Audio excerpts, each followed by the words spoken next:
G'day everybody and welcome to the House of Mario, the South Australian Nintendo podcast that is backed by a 120 Power Star rating. I'm your host Drew Agnew and the doors, episode 256 are open. Hope you're going well, hope you're having a fantastic day wherever and whenever you check out the show. I'm making most of the great weather here in South Australia. It's been an absolute ripper of a weekend, it's been really nice. And I'm actually a little bit disappointed that I didn't record yesterday because yesterday was so nice, the wind was so still. But today, a little bit windy, so I'm a little bit worried about how it's going to affect the microphone. So I'm basically just recording at the side of my childhood home, my parents' house. Got a little windbreak here, so I thought it'd be a nice place just to perch up on the pergola and have a chat with yous. And the nice weather, man. Look, typically, when it comes to the sunny days, comes to springtime, summertime, that is when it's time to go outside, see the great outdoors, see what's going on, make the most of your weekend. But honestly, this weekend, I played more games than I have in maybe the last month or so. It's been absolutely fantastic. And I've really noticed how much this wintertime has affected me just, with my mental health. Because typically, winter was my favourite season of the year. Absolutely love it. You get home, it's like, oh, look, I don't have to make the most of this beautiful evening. I can go inside and I can watch especially when I was a kid, it was like ABC Kids, The Simpsons, Neighbours, all of that. If you're Australian, you'll know Channel 10, the sort of runtime there if you were a millennial like myself. But now I get home, I'm tired. It's like, it's time to, got to do the bedtime routine with Lucas, and by that time I'm ready for bed. It's ready to go out. I need that vitamin D. I feel like I've got enough vitamin D just with you look at my skin, I'm pretty dark, but that vitamin D deficiency might have been a real thing. So I'm outside recording the podcast. Make sure I'm getting that vitamin D so I can play those video games. So I'm happy enough to boot up the Switch or PlayStation. Because that's the most important thing. God forbid if I didn't do that. How would it be there? So, been playing a lot over the last week. Very keen to jump into some games. An indie title I'm really keen to talk about, as well as a AAA game I've been putting off all year. And I'm so thankful I've got it out the way because, my God, I wasn't enjoying it. But we'll touch on that a little bit later. But to start things off, I want to talk about this massive Xbox leak that's come from the FTC or Microsoft themselves. I think it might have actually been a fault on Microsoft's behalf. So rest in peace to that employee at Microsoft. I hope you, saved your cash and you've paid off your house and you've done all those things because you might be looking for another job. And kind of rightfully so. Holy shit, this leak was massive. Oh, God. It wasn't even a leak. It was just like the Hudson River just going. It wasn't even like a bit of a trinkle. It wasn't anything like that. She was a full-on flow. Got a bloody fly buzzing around me, so just don't mind me if you're watching at youtube.com/iDruby. Got the two camera angles, which is actually kind of cool because typically I've just used the two camera angles in the studio, but now I actually went and got a second tripod for the camera so I could do it. So if you're at youtube.com/iDruby, be sure to leave me a like and comment on the video, do all that stuff. And if you're not, I appreciate you all the same. But as far as the Microsoft leak, man, it's been just really fascinating. Just, as an Xbox fan, I quite enjoy Xbox. I really love Game Pass. It's a great service for me to use to play a bunch of indie titles. And seeing all their future plans until 2028 is kind of crazy. Like, this is like the best E3 presentation I've ever seen in slideshow form. But we saw the next generation sort of plans or ideas. We saw pictures of their next generation controller and mid-console refresh for the Series X, which is like a cylinder. And the controller's pretty cool too. It kind of they kind of take the ideas from the PlayStation 5 DualSense and bring it over to the Xbox, which is pretty cool. If you're an Xbox fan, I think they're good features, and if you don't like them, well, you've still got the current controller anyway, so it doesn't matter. I think that's actually kind of cool that you've got that choice, because I think some people would actually really like using the PlayStation 4 DualShock controller on the PS5, but you have to use, that the bigger, chunkier PS5 controller. So yeah, you got your options over there. It looks really cool.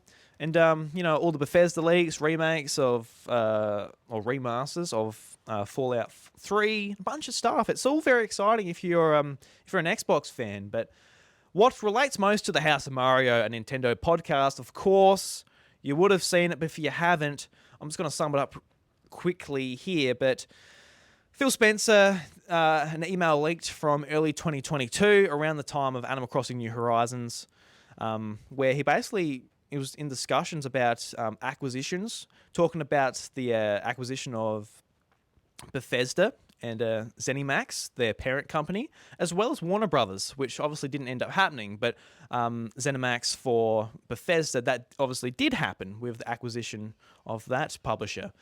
And in that email was basically Phil Spencer, his interest in Nintendo, describing them as like the crown jewel of acquisitions they could make, and that Nintendo would be much better off of their own hardware, but they don't see that yet, and it's taking Nintendo a very long time to do so. And it's been interesting just from, the perspective of Phil Spencer and Xbox themselves, as well as just the hypothetical of Nintendo being acquired. It's not something we think about all that often because, they're on the top of their game. They're making so much money, and that's been something that's come from the Xbox sort of leak as well, is just how much profit and like net profit these companies are making. And it's all very interesting just from a enthusiast perspective, just seeing stuff we don't get our eyes on usually, and we're only getting our eyes on because of this. But it's a worrying situation that, Phil Spencer can talk about Nintendo in this way. And also just from their own perspective as well, as far as how they see game development and how they see themselves getting back into the good graces of gamers. It really is kind of worrying. Like, it was a massive thing when Bethesda got acquired by Xbox. It was, I don't know, it was kind of cool in some ways. If you're a Bethesda fan, you'll probably know that that publisher was going down a pretty unfortunate trajectory when their biggest games are these massive open world games where you lose yourself in for years and years. Skyrim still hasn't got its sequel, for example. And that sold, 60 plus million copies with all of the re-releases and everything. So they were kind of relying on that game in some ways, but they tried their hand at online games or,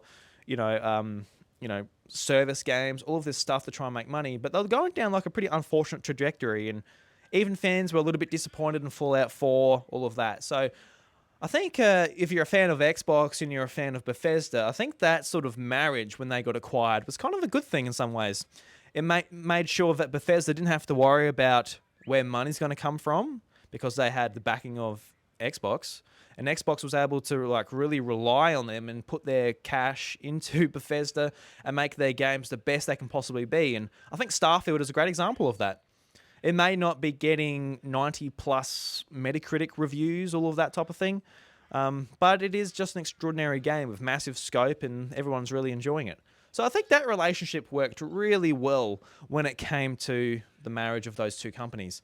We get to see what Activision Blizzard's going to be like with Xbox. We're getting to the very end of that acquisition phase. It's been a long time going through all the concessions that have to be made by Microsoft, and the back and forth between Sony and other companies saying it's going to be, conglomerate, that it's going to take business away from PlayStation. And then those emails got leaked, and Jim Ryan, who is head of PlayStation, is basically saying, look, we're going to be fine behind the scenes, but in the public eye, he was pretending that he was very worried. So it's been very interesting just from the behind the scenes, the political intrigue. There's been a bunch of stuff. A great amount of news stories have come out of this acquisition. If you're a PlayStation or Xbox content creator, plenty to talk about. And I haven't touched it on the show apart from a couple of things when it came to, the Call of Duty rights being signed for 10 years on a Nintendo platform.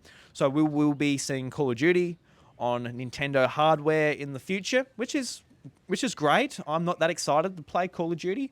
And if it comes to Game Pass when the Sony deal's finished in 2025, if I'm going to play Call of Duty, I'm going to play it for $18 a month. I just go through the campaign and I'm done. So pretty easy there. Not that I've played for a couple of years anyway. That last one I bought was Cold War. That was in 2020. I never finished it. I got bored, to be honest. So yeah, it doesn't affect me too much. So yeah, I think those acquisitions, they make sense for the most part, especially Bethesda. But Nintendo, the idea of buying Nintendo aren't just a publisher to bolster your first party content. They are your competition, dude. So you're not just getting content, you're taking them off of the market. And you could just imagine it's bye-bye for PlayStation for the most part. PlayStation will become such a niche product when you've got Call of Duty, Bethesda games, and Nintendo games exclusive to the Game Pass, PC, and Xbox ecosystem. Oh my god, that would be an awful, awful world to live in. And I'm not against these acquisitions of these two publishers. I think, look, it is what it is. It happened. But just the fact that Microsoft are just saying to themselves, we're going to keep going. We're not going to stop here. We're going to keep acquiring and acquiring and acquiring to the point where it's like, how many people are you going to be hiring? How many teams are you going to be managing? How is this possible? Because for the most part, we saw with with Microsoft when it came to Redfall, a game that came out from Bethesda earlier this year, back in it was May. It was only a couple of weeks before Tears of the Kingdom, so that game had no hopes for me playing it, just for that aspect. But it turned out to be really, really not good, and it was a game that Microsoft was actually kind of relying on to be, a heavy hitter for them, and everybody was like Microsoft, what the hell? What's going on here? And it was like Matt Booty, who leads the first party output at Microsoft, said, look, I don't overlook that. That's Bethesda's job. I just look after, Turn 10, Playground Games, all of the sort of the studios within, I guess, the first party output of Microsoft that isn't a publisher. It's getting a little bit confusing. So once you add Activision, and you add Blizzard, and you add King, and you add obviously Bethesda, and all these first parties, as well as other acquisitions you make along the way. So if Nintendo did get acquired by them, I think the only good aspect would be like, look, you can play their games anywhere. I think that'd be a great thing to be able to play Mario on your phone through Cloud Play or your Xbox Series X at 4K. Like 120 frames. That'd be nice just from, having a Nintendo game run at, I guess industry standard when it came to what you expect after the other consoles. And that'd be a good thing, I guess, but everything else would be a downside.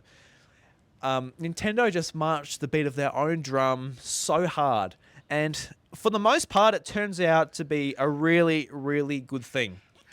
Because after the last few years of Nintendo games that output on Switch, I can only point to a couple of disappointing aspects when it comes to it.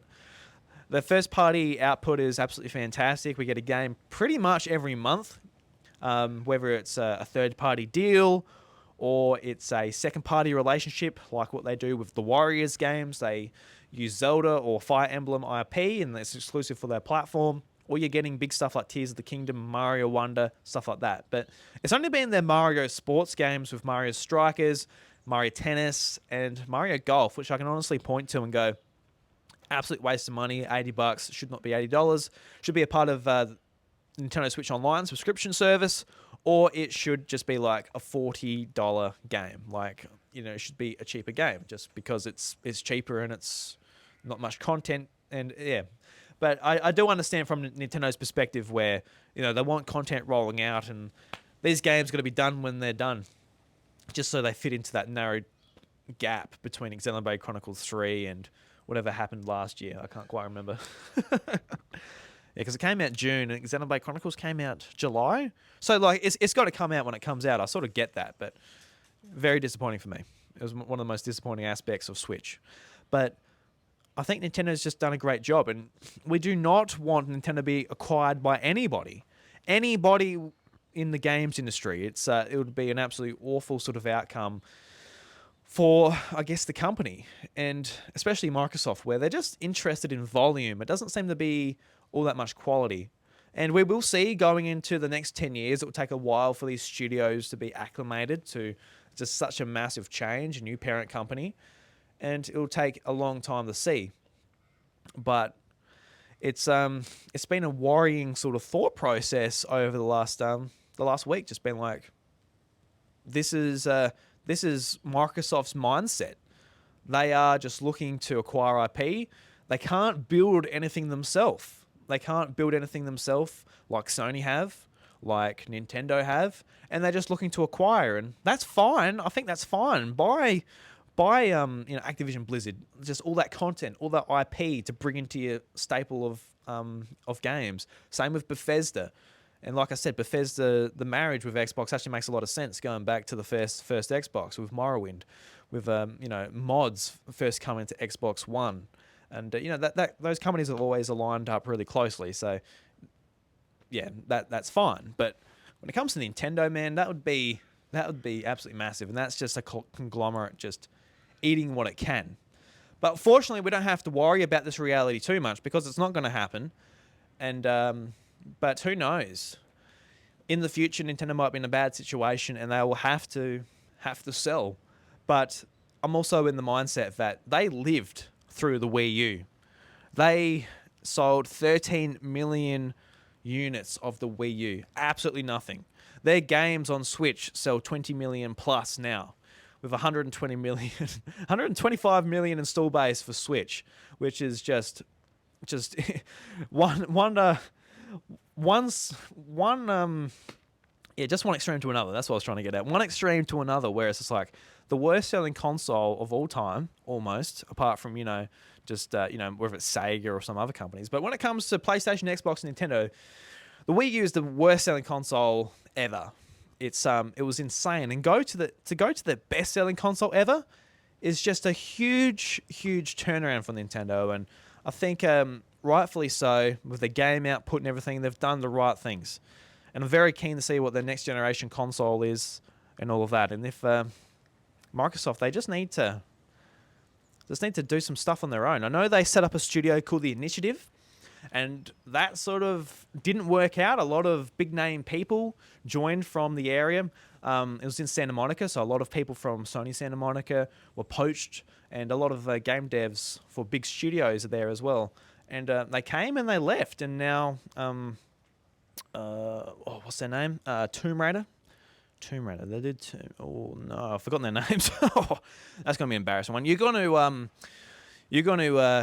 in the comments let me know what that studio's called who did the Tomb Raider trilogy recently, and I know who they are. I'm gonna remember just after I finish recording this podcast, and it's gonna be very frustrating for me. But yeah, that studio basically is doing the development for the brand new Perfect Dark game, which, as Nintendo fans, very exciting actually. A rare IP being used by Xbox finally. But yeah, we'll see if they can do it. But until then, hopefully, no acquisitions of Nintendo, and all of the hardware makers are sort of finding their own way when it comes to what they're doing. Like, I really enjoy Xbox. I think it's a great platform, and playing Game Pass and games across PC and Xbox has worked out really well for me. Playing on the Asus ROG Ally has been a lot of fun, and being able to jump straight into the Xbox version with my cloud save works out really well. I absolutely love it. And Nintendo, obviously, I talk about it each week. Love what they're doing. My favorite games publisher. Really enjoy the Switch. Even though it's underpowered, 7 years later, it's still just a fantastic piece of hardware, and I really love using it. You just sort of got to find the games that don't make your eyes bleed as much when it comes to maybe the third-party games, or maybe some of the first-party games. And PlayStation, I think, they do they're my favorite out of Xbox and PlayStation. I absolutely love their output. But yeah, they're having a hard time sort of keeping up with the demand of content when it comes to just how long and how expensive their games are. And that's sort of what's expected for them. And they're moving into the online, the service game, microtransactions. That's what they've got, a big slate of games coming out to try and monetize, to be able to put back into their first party output, so they don't go kaboom, so they don't go bankrupt. It's an interesting time to be a gamer, but let's not buy Nintendo. Let's not that we have to worry about that. let's jump into some housekeeping just to let you guys know what's going on around the house of Mario. So you can go to youtube.com/iDruby to check out clips, to check out the main show, all that type of thing. We've got sleepover episodes coming out. I've actually missed a couple of weeks, and that's my fault. That's just a bad organisation by myself. But last week, I actually recorded 4 sleepover episodes. I'm pretty far ahead in the schedule to make sure that I'm all good to go, because later this week, I'm actually starting shearing. Shearing season's starting up again. And shearing is a job that just knocks the shit out of me. When I get home, I'm ready for bed straight away. So I want to make sure I'm at least a little bit ahead before I get into the tougher quarter of the year. That's when I try and make some money for my savings, because my savings has been depleting over winter time. So let's try and get those savings up again, Drew. But that also means a little bit harder to do the podcast as well. So been recording sleepover episodes. So you better check all those out at youtube.com/iDruby. As well, of course, if you're at YouTube, you can go to podcast services of your choice, like Apple Podcasts, Spotify, leave a 5-star review. And it really does help, because it puts us up in the algorithm. And I can tell every time we get an episode, it's very rare. But when we do, we get up in the charts. We're usually in the Australian charts, the UK charts. And there's even been a time we've been in the top 100 or 250 US charts as well. And that's a major one, because that's, the US is one of the bigger markets when it comes to a bunch of nerds listening to video game podcasts. So I really appreciate that if you could leave a review or a comment on youtube.com/iDruby. Let me know what you think of the show. But enough of that. Let's discuss the games I've been playing. And I've finished 3 games this week. And pretty excited about it. So this is my 2023 Gaming Challenge update. And the first game I want to talk about is Gunbrella, a fantastic indie title from Doinksoft and published by Devolver Digital. And this is actually kind of interesting, because Doinksoft was acquired by Devolver Digital. So this is a first-party Devolver Digital game, which is pretty cool. And Gunbrella, it's a game that I've been keeping my eye on for a long time. It's been a really popular game at trade shows like PAX Australia. Devolver Digital always has a big presence at PAX. So it's always great to see what games they're publishing, because Devolver, they have a really fantastic vibe about their games. They've always got a vibe, whether they're making them or not. And this game in particular has just a really sort of great sort of hook to get yourself into the game. And before I continue as well, I was provided a code for from Devolver Digital for the game. So thank you very much to Devolver for allowing me access to play the game. But the hook for the game is that you've got a weapon called a Gunbrella. So it's like a shotgun, but it's also an umbrella. So you can use the trigger to shoot, and you can also jump, dash, and sort of parasol and glide down with the Gunbrella as well. And it opens up a bunch of gameplay mechanics. Sort of think about a 2D platformer, a really beautiful pixel art style, which has a lot of great vibes to it. Sort of got like a noir sort of feel. And it has this actually really cool filter over the game as well, where it's like it sort of makes it look like a CRT TV in some ways, a little bit hazy. And you don't notice it while you're playing the game, but sometimes when you're going for like a loading section or something, and the screen goes black and you can still see it on like the Switch's OLED screen where it stands out quite a lot. It's like, oh yeah, it looks pretty cool. I actually really like the vibe it's going for. But when I jumped into the game, when you look at the game, it looks like a really interesting sort of 2D platformer with the mechanics of the Gunbrella. And I didn't really know much about it. I didn't get a chance to go hands-on with it at PAX. I just heard people say how fantastic it was. So when I finally got my hands on the game, I was really actually quite surprised that it turned out to be a 2D adventure game when you're going through these towns in like 2D, similar to what you might see in Legend of Zelda 2. And you're talking to people, you're finding out where to go, clues, it's being added to your to-do list. So you never really get lost. And I was a little bit worried when I first booted up the game. I was thinking to myself, oh man, do I want to play an adventure game? I was hoping just to do levels and shoot stuff. That's what I was expecting. But when I booted up the game, I get on the train station, I go to the first town. It says it says basically like find this person, find out where to go. I'm like, oh god, I'm gonna get lost. I'm gonna be frustrated. Because when I booted it up, it was late at night. And I was, like I said, I was expecting just like a bang, bang, bang, bang type of game, but it wasn't that. But I was actually very pleasantly surprised that once I dug into the game, I never got lost. It was something that is actually a very well-designed game with absolutely really great flow. As you're going throughout the game, you never sort of get lost of where to go. And there are multiple routes you can take. You can explore, you can find, treasure chests with items and cogs to upgrade your Gunbrella and your abilities along the way, but you never get lost. And I think some other games that follow this type of formula, you do get kind of lost, like, oh, who do I talk to? I can't find this person. But it worked out really well. And the other aspect as well, because I wasn't expecting an adventure game, I wasn't expecting a story. But the story in this game really blew me back, especially once I got into it, after the opening couple of hours. The game starts off like your wife is murdered and your baby daughter has been kidnapped by this man. And he drops his weapon, which is the Gunbrella. So you pick up the Gunbrella and you go hunting for this person to get revenge. And you are just out for a bloodbath. You don't care who you come across.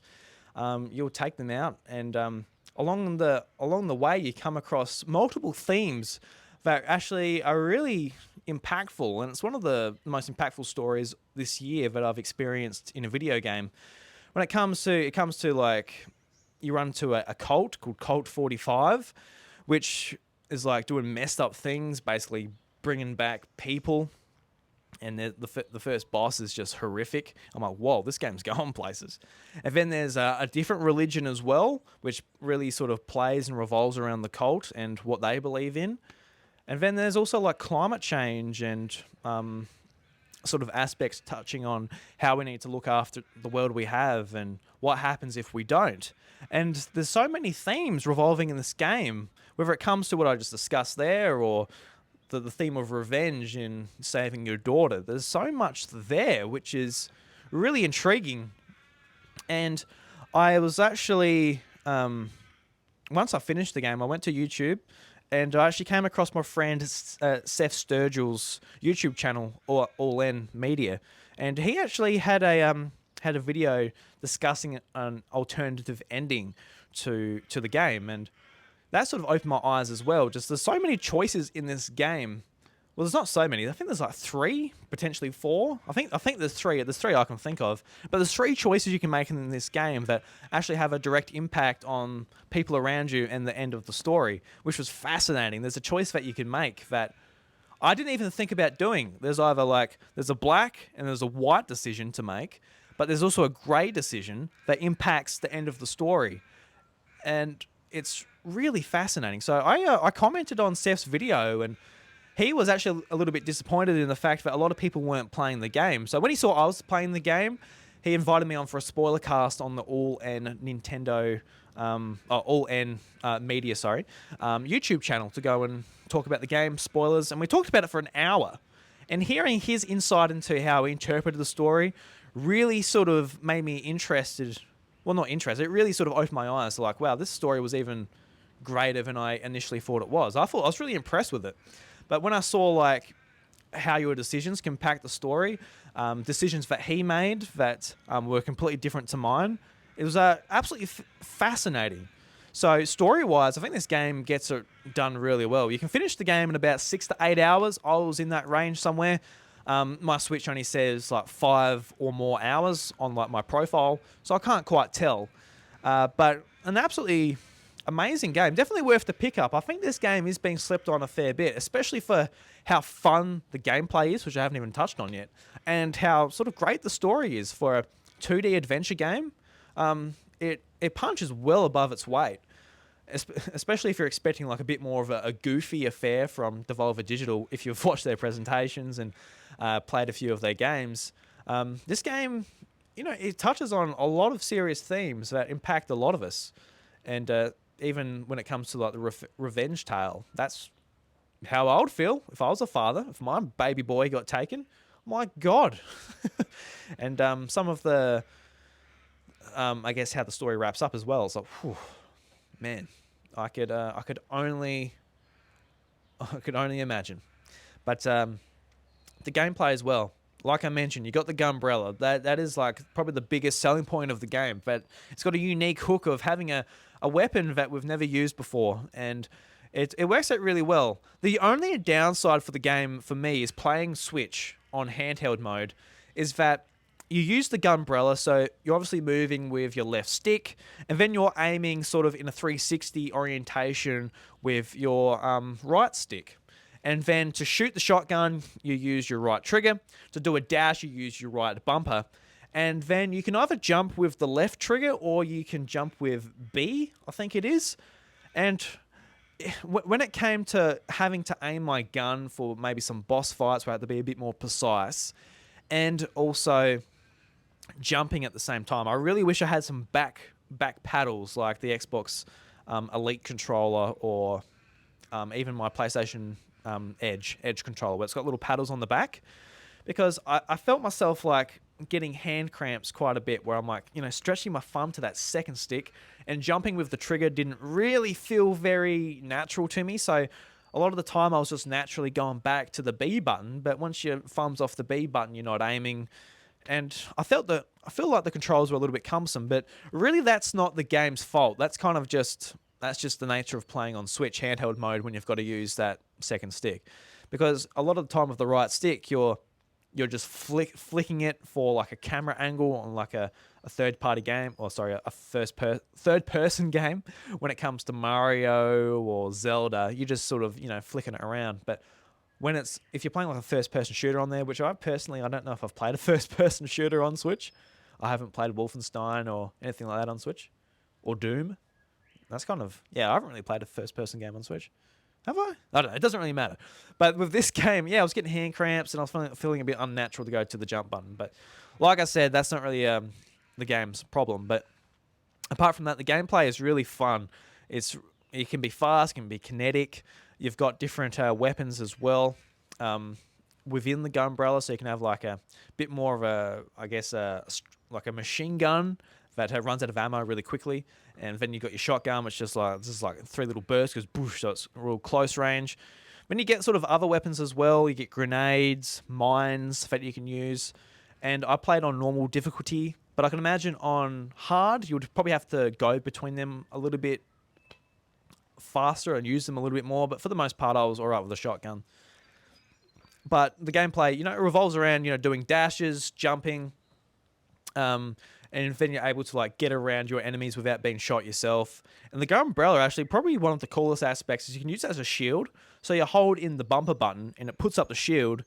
And if you dash while like putting out that shield, it like repels bullets back to turrets and your enemies. And some of the best boss fights are actually like knocking back their missiles to hurt them. So yeah, it was just an absolutely fantastic game. I'm really glad I enjoyed it. And it was hard to rank it when I was putting it into my ranking for the year. It was hard because I've played so many good games. I only sort of pick games that I think I'll really enjoy, and for the most part I do. So out of 30-something games that I've played this year, it's like I think I ranked it 21, which is pretty insane. It's a stiff competition this year, but definitely a game that's probably going to stick with me, to be honest with you, especially, like I said, having that spoiler cast with Seth and talking about the story. And it's a pretty short game as well, so it's just prime to go back and try out some different scenarios with your choices and just play the game again on a harder difficulty. It's definitely worth the pick up. So don't sleep on Gunbrella. Go and pick it up. It's great. And like I said, I was provided the code from Devolver Digital. But yeah, I would have certainly picked it up myself. It was just an absolutely fantastic game. Next game I want to talk about is Marvel Spider-Man Miles Morales. Finished this up the other day. According to my PlayStation 5 clock on the main menu, it said 10 hours took to finish. So, I believe it. I don't know how accurate that clock is, but it's more accurate than the Switch clock. So I'll take it for what it's worth. And Miles Morales, it's just more Spider-Man. I talked about Spider-Man a couple of episodes ago. I loved Spider-Man. I finally got through it. It came out in 2018. And I was blown away that it was 5 years old. And even Miles Morales, I picked this game up with my PlayStation 5. And that's how I got the Spider-Man remastered code with that game. And playing Miles Morales, I didn't enjoy it as much as Spider-Man, just story-wise. But this game, they introduced some brand new character. Well, not really brand new, but first time you can play as Miles Morales now that he is a Spider-Man. And he's got some new abilities. So he's got like Venom abilities. And I'm a little bit confused. Like, is that Venom as in like the symbiote Venom? Like, you know, the antagonist Venom, who takes like Eddie Brock in like most of the comics? Or is this Venom? Is that just like I don't know. I'm a little bit confused. I'm not a massive Spider-Man lore guy apart from like the movies and these games now, but a little bit confused on that. If anybody knows, let me know in the YouTube comments. Like, does Miles Morales' Venom abilities? Does that mean like Venom as in like the actual symbiote? I don't know. But anyway, you've got like different abilities in this. So Miles Morales, he's got like electric abilities, bioelectricity abilities, which is really cool. So you hold in the left bumper and then you press square, and he just does like a massive electric punch which knocks your enemies back. You unlock more as you go. So you do the bumper button and triangle. He does like a leap forward with his like electricity, grabs them and just throws them into the wall and electrocutes them. So there's a lot more sort of abilities sort of put into this game.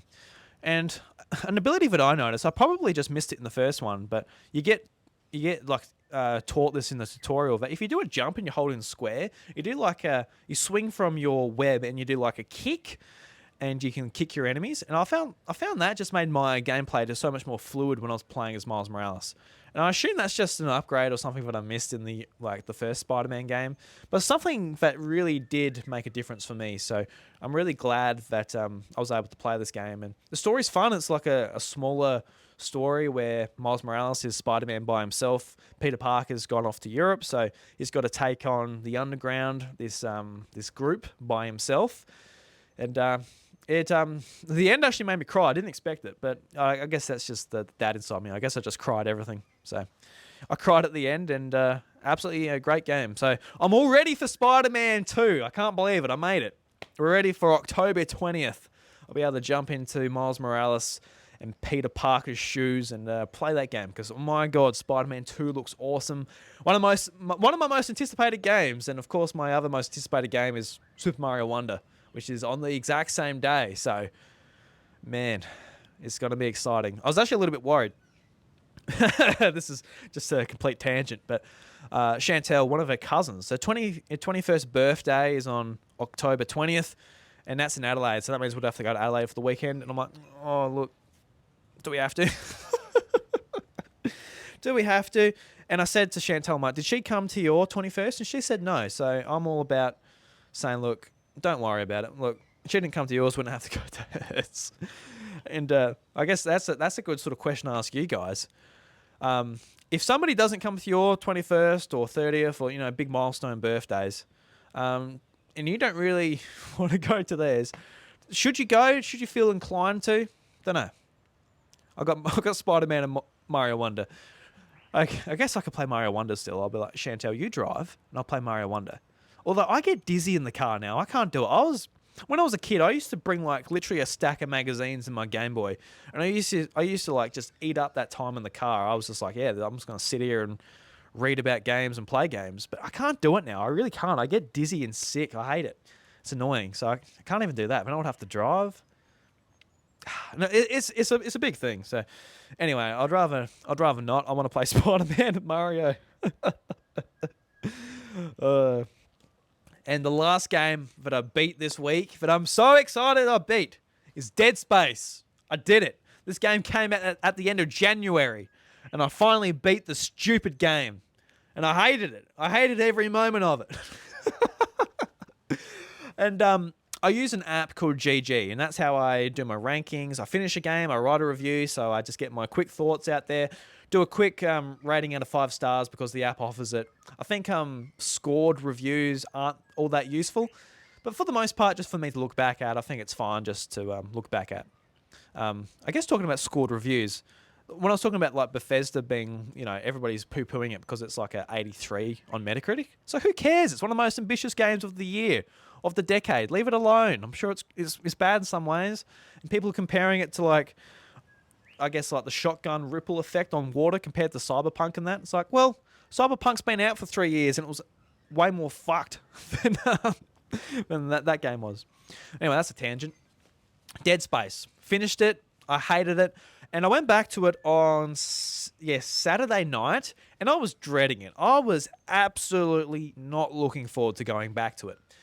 And just to catch people up on maybe some thoughts I had real early on in the year, but I was keen to get into the Dead Space remake because it's a classic. I've heard lots of good things about it, and with the remake coming out, it's a perfect opportunity to jump into it, give it a go.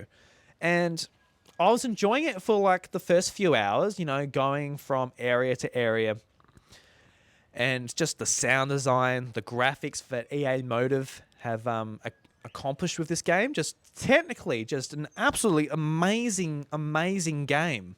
It truly is. Just when you've got your headphones on, the music, the eeriness, like just the 3D sound when you can hear things behind you, and that's a triumph just as far as just technology goes in making video games. The Frostbite engine actually did this game really, really good justice. And hearing people like talk about that really love the original and going back to this one, the changes that they made with like no loading screens, seamlessly moving from area to area through like the elevator or the shuttle cart or whatever it was. Some great changes, as well as like side quests being introduced into the game that I did not touch because I was running through the game, especially the last 3 hours. I was like, oh, you reckon I'm staying to do some fucking side quests? No way. And look, I see it's a fantastic game. It really is, but it's really not for me. I haven't played a survival horror game really outside of Resident Evil, so I was keen to stretch my legs, try a different genre, and try something a little bit new as far as games go for me. And like I said, I enjoyed the first few hours. I thought it was immersive, it was great. But there were some moments that really frustrated me because there was some areas where they just bombard you with enemies, and then, like, all right, I dive, and I go, like, way back, and I've got to do all this again when you get back, and I died, and I died, and I died. I'm like, all right, this is on my behalf. I'm not that good at shooters, and especially like survival horror where you've got to conserve your ammo, all of that type of thing. So that left me frustrated, not because it was hard, but mainly just because of the checkpoint system. And then there was another point where within the game you've got to basically re-energize these power cells. So you've got to find a power cell, put it into this door, and then the door will open and you continue on your way. Pretty simple, but this is something that happened to me.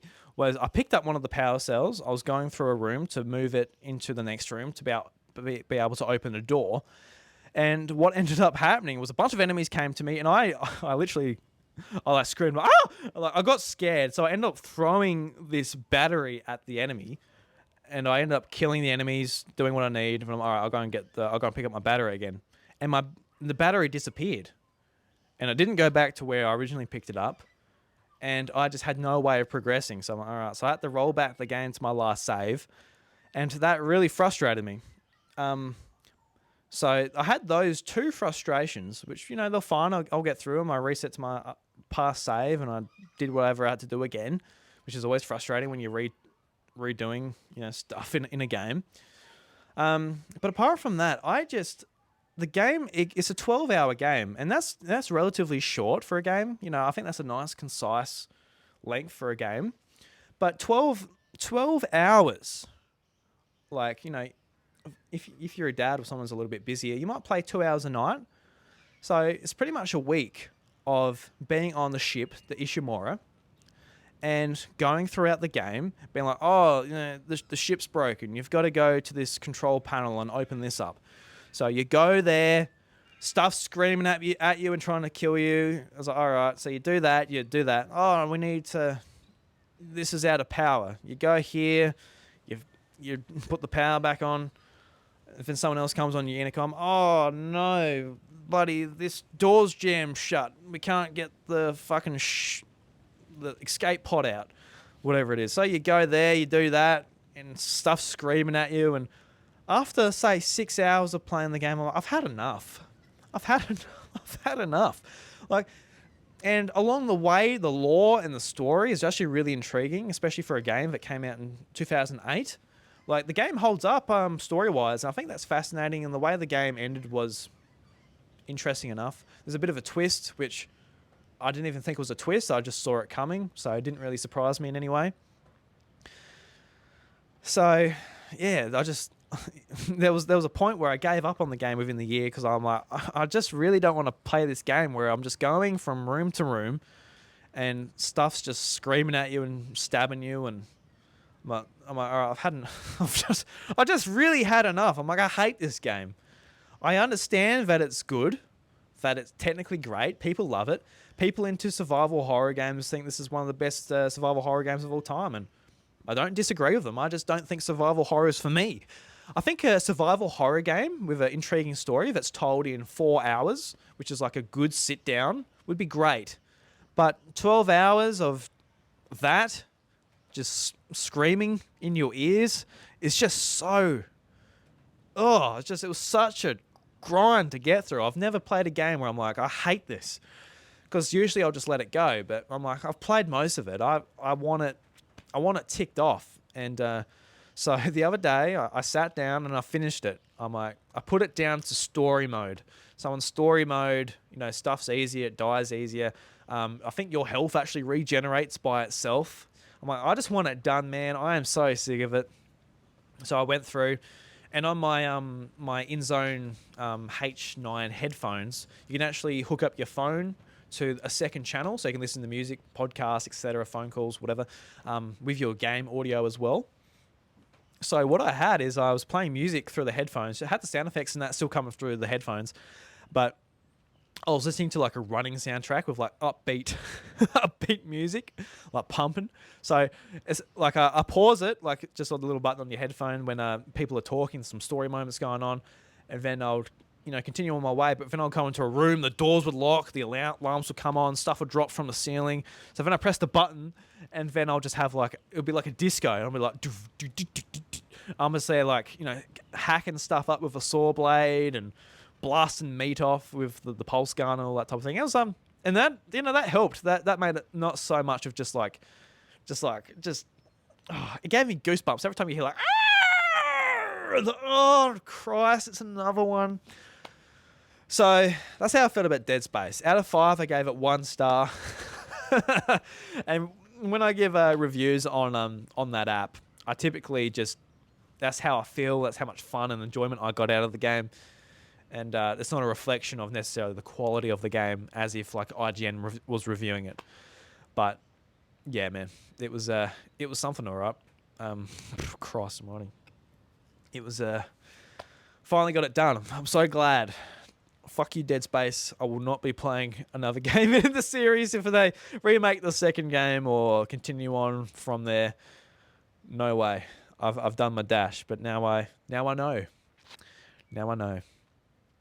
So with those games off the bat, I'm moving on to Pikmin 4. I'm going to be getting my thumbs on the sticks this week, which I'm very excited about. I've been saving it just for the right time when I've got some other stuff out of the way that I've already started. So yeah, I'm keen to get into Pikmin 4, and also started on the weekend Final Fantasy 16, which is a long game, so I'll be mentioning it probably week to week as we go on the rest of this year. And the opening 2 hours, man, to Final Fantasy 16 are amazing. It's just such a high-budget game with the story is really intriguing, the characters are cool, the graphics are awesome, just absolutely fantastic. So, and the gameplay as well, super fun.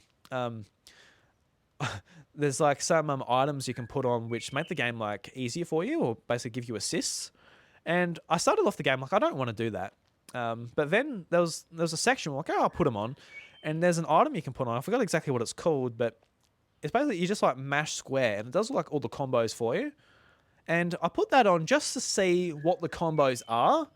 And typically that is just like using a sword, using your ranged magic abilities, as well as like your specials when you hold in the trigger and press square. You can do like a big like flame wing attack with your like power of the Phoenix in Final Fantasy 16. So I'm like, okay, so that's what you do. You go do, and you can implement that. So I want to turn it off because I actually want to get good at the game, and I think it'll be a lot more fun than just going around mashing square. It'll be a lot more fun. It's like a 50-hour game, so I got plenty of time to learn and get good at the combat system. But I think it's a good item just to at least see like what are the combos you can do. Because for the most part, I was doing like a bit of magic, bit of sword, but it was a little bit uninspired as far as what I was doing. But now I can see what the game wants me to do. Use a bit of dash, all that type of thing. Pretty cool. So really excited to get into those 2 games. They've been probably my most anticipated games for the rest of the year, to be honest with you. They came out in June and July, so been out for a while. But I'm not really getting to games as they're coming out. I got to Tears of the Kingdom when it came out. I did play Dead Space when it came out, but I'm just playing games when I'm ready, and I'm ready for those games. I was in the rut when those games come out. It was wintertime, like I mentioned, and I'm just ready to play some of the most anticipated games for this year. So can't wait to play some more. But apart from that, I want to move on, and we want to talk about the Guru Geekout for this week, a tribute to my late friend Bobby Pauls, the Nintendo Guru. And I want to give a geek out to the Asus ROG Ally. And I don't know if I've talked about it in depth on the show, the Asus ROG Ally. I've had it for a few months now, since June. And similar to Final Fantasy 16, I had it sitting there for a month or so, just not doing much. The first couple of nights, I had to set it up because it was a handheld PC. So BIOS updates, Windows updates, downloading games, installing programs. It's a whole thing. It's not like a Switch where you just turn it on, do a quick little update, and then buy and download your games or put them in physically. It took a little bit more updating, but now that it's all ready to go, it's become like a great little indie Game Pass device for me for the most part. I was playing Forza Horizon 5 on the device, and it takes like a long time to load up. Once you're in the game, it works beautifully. Like, it looks like it does on my Xbox. It's awesome. And the frame rate has no problem. But the battery is the biggest problem. It just drains so quickly. And I definitely appreciate the Switch just for how it has like a 4-hour battery. You can rely on it pretty much throughout the day. If you go out, it's going to last you for a bus trip. It's going to last you for a boring moment in your day when you got a bit of free time. So I really just appreciate the battery in the Switch a lot more, and the efficiency and being able to lock it and things like that. It's just the Asus ROG Ally. It is a laptop. It's just in a handheld form, but how you're able to play like those big games on it is really cool. If you've got like a battery bank, I've got an Anker battery bank. I just plug straight into it and makes it last a little bit longer. But I've been really just enjoying some nights. I was like, all right, I'm going to play through a short game tonight. It might be 3-4 hours, and I want to finish it in one sitting. And that's what the Asus ROG Ally has actually been for me, is going on Game Pass, having access to PC Game Pass. And what's actually really cool about PC Game Pass is, which it actually doesn't do on Xbox, but on PC, you can click on the game and you can actually scroll to the bottom.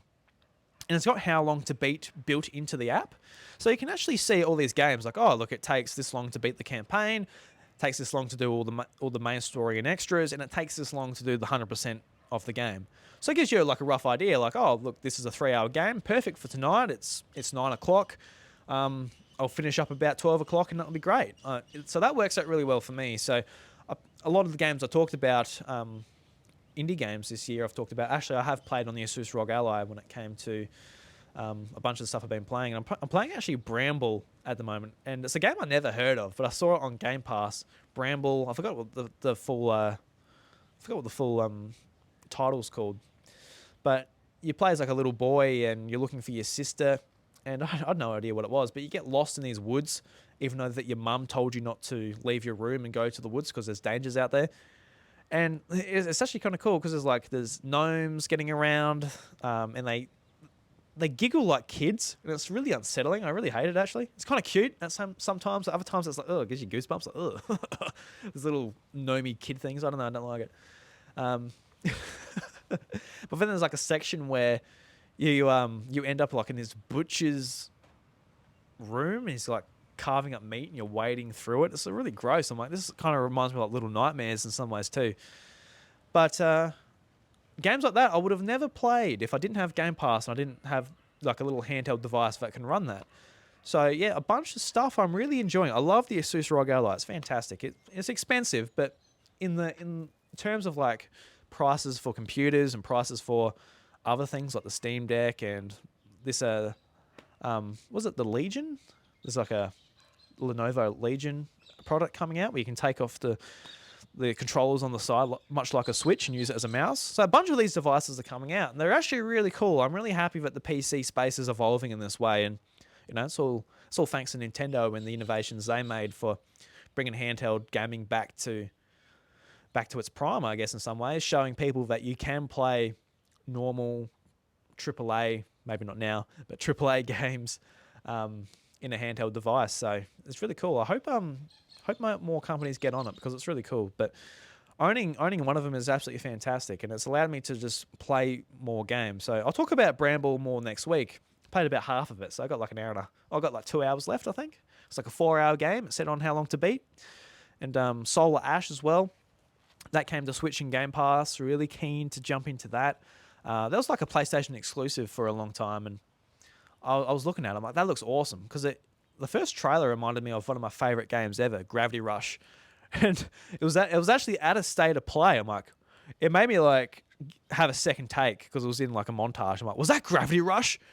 Like, you wish there was a Gravity Rush 3, but that looks really cool. Solar Ash from the guys that did I forgot what it was called now too. Hate blanking when I'm on the podcast by myself. I've got no one to ask. I know. It's in my brain. There's another one for the YouTube comments. But like, it's this game, Drew. And at the end of the recording, I would have been like, yes, I know. So if you comment saying, Drew, it was this game, I'll be like, I'll just comment back, I know. So yeah, thanks for the comment anyway. But yeah, the Asus ROG Ally, absolutely fantastic. So anybody looking at getting like a Steam Deck or a Asus ROG Ally, I think it's like a great sort of companion to a Switch. In all honesty, there's so much to play on Switch, but when it comes to Game Pass and maybe some other AAA games that you can't play on the Switch, I think it's like it's a really cool device to own alongside a Switch. But keeping up with games just exclusive to the Switch is hard enough. Believe you me. But, oh no. So yeah, I want to give a shout out as well. And I was thinking, who am I going to give a shout out to this week? And I thought I'd look at our own community within our Discord server and give a shout out to my good friend Luke, aka Lemonade, as he's rightfully known on his socials. And I just want to give a shout out to Luke because he's been there from the very beginning of the House of Mario. I really do appreciate him commenting in the Discord server. He supported me on Patreon at one point as well, which is always just a really kind thing that I always appreciate. And I just there's lots of long-term people who I will shout out on the show within the next couple of weeks. I just want to put out there how much I appreciate that. It makes me feel not so alone when I'm doing this, because I love doing it, but at the same time, when I'm just sitting here talking into a camera and doing it by myself, there's some weeks where I hear nothing, and rightfully so, because the podcasts I listen to, I don't comment or leave questions or anything like that. But it does make me feel like, it makes me feel like I'm doing something for someone. And I know there's plenty of people out there who do listen to the show and do enjoy it. And it is just nice hearing from someone. So yeah, big shout out to Lemonade. I really appreciate it, mate. And I can't wait to see you at PAX. You're going to be at PAX this year. You missed PAX last year, so hope you enjoy it. And honestly, I think you did a smart thing, because if you're going for the actual convention, last year PAX itself, you could tell that it was recovering from COVID, but this year, at least there's going to be Nintendo there, and as you're a big Nintendo fan, it's going to be a lot of fun. So you made a smart decision there. So yeah, just another shout out for Lemonade as well. Go and check out his YouTube channel, youtube.com/Lemonade. There'll be links in the show notes to go and have a link to that. But he has just like a very casual YouTube channel where he makes videos that he wants to make when he wants to make them, when he has a bit of time, busy man. But when he wants to make them, he makes videos, whether it's like a tour of his game room or doing an unboxing. He's really into the N-Gage, which I find fascinating, that he's like an N-Gage collector. So like the old Nokia N-Gage, like the sort of the mobile phone game device before smartphones. And it's honestly something I don't know about, but every now and again, Luke does a video and, I watch it or see like an unboxing of like the games themselves. It's kind of like it's just a really fascinating device, which, typically people aren't really into the N-Gage, but, Luke has a a really interesting perspective on just game collecting and stuff like that. So go and check it out, youtube.com/Levenede. And Luke, thank you very much for your support here at the House of Mario. And if anybody feels left out, I know there's plenty of other people in the Discord server. I'll be talking about you. Don't worry about that. You'll have your time to shine. All right. So it's been a while, guys. Let's end the show here with Doug Bowser's hot takes. And Dougie, here's a bloody hot one this week. Oh, golly gosh. Doug Bowser, he wants a payout. He wants that cash. He wants to be sunsetted into the into the world and retire. So his hot take this week is Nintendo should be acquired by Microsoft. And if you would like to send in your own hot takes, questions, topics, anything for me to cover on the show, you can send me an email at drew@thehouseofmario.com. So send me an email, or you can just contact me on X at iDrewby as well. Just a DM or just a straight post or whatever it's called on X. So I always forget this. Whenever I get to the point, I'm like, I need to start up a stopwatch for a minute. So here we go. Microsoft should acquire Nintendo because Nintendo are just absolutely dropping the ball when it comes to just making video games. This year with Tears of the Kingdom, Mario Wonder, and a bunch of other stuff, you just think to yourself, what if they were just acquired by Microsoft and they just had all that money and all that resource and they could just put it into more games? And as well as just like, you're sick of playing on the Nintendo Switch. You want a little bit more power. So imagine the games running on Series X or the cloud or anything like that. And imagine the possibilities as well as like, Microsoft, only a couple of months ago, they had big layoffs. Wouldn't it be great if Nintendo also had big layoffs and, all of their talent that has been acquired and just there over the years just leaves. And then you're left with a nice soulless husk of Nintendo. It just becomes like a conglomerate within Microsoft. I can't even defend that, mate. Can't defend that. Yeah. It's rough. It's rough out there. But guys, that brings us to the end of the House of Mario, a Nintendo podcast. If you enjoy the show, be sure to leave us a review on Apple Podcasts, Spotify. You can follow me on socials at iDrewby. But guys, until then, I want you to leave me a little hashtag on the House of Mario. I want it, not on the House of Mario. I don't want it to be like graffiti. I'd rather you didn't graffiti the House of Mario, but on the YouTube comments or the socials, to let me know that you made it to the end of the podcast, I want you to leave me a hashtag, from Microsoft better go away. That's a long one. So THOM Microsoft better go away. That's just what came to my mind. It's a long one, but I'm sure your little fingers could type that one out. Let me know what you thought of the show and some topics you might want me to cover next week at the House of Mario. But until next week, the doors to the House of Mario, they're closed. Catch you later. The House of Mario, a Nintendo podcast, is recorded in the southeast of South Australia. It is produced by me, Drew Agnew, and is supported by my kind and generous housemates at patreon.com/iDrewby. Call in for my behind-the-scenes podcast, secret recordings, and heaps good. The South Aussie take on a conversational show with my good friend Josh of Nintendvania.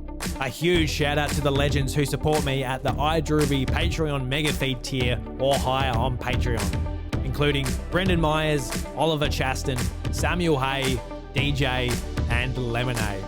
Let's continue to make passionate Nintendo content as we climb the stairs to 300. Thank you.